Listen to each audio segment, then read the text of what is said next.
डगल music studio director नकाराम जी देवासी। अरे राखड़ी पूनम रो त्योहार आयो बहनो राखड़ी लावे जी। अरे पूजा बेन वीरो सारे राखी जोर लावे जी।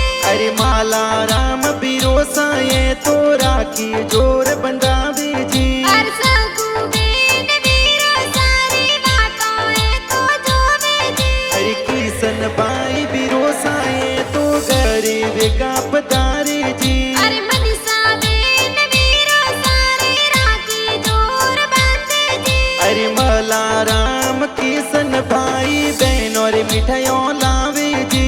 अरे पूरण बेन वीरो सारे राखी जोर लावे जी। अरे मला राम किसन भाई बहन और सोनड़ लावे जी। अरे काजू बेन वीरो सारे राखी जोर बांधे जी। अरे केवा राम जी पप्पा जी तो लाड गणा लड़ावे जी। अरे सारकी देवी मम्मी जी लाड गणो लड़ावे जी। अरे कालर परिवार बड़ गावड़ा में खुशियाँ जोर मनावे जी। अरे 12 महीना सुहाई राखड़ी भाई बहन मन हरसावे जी। अरे डगल म्यूजिक स्टूडियो में नगारम जी देवासी लिखिया जी।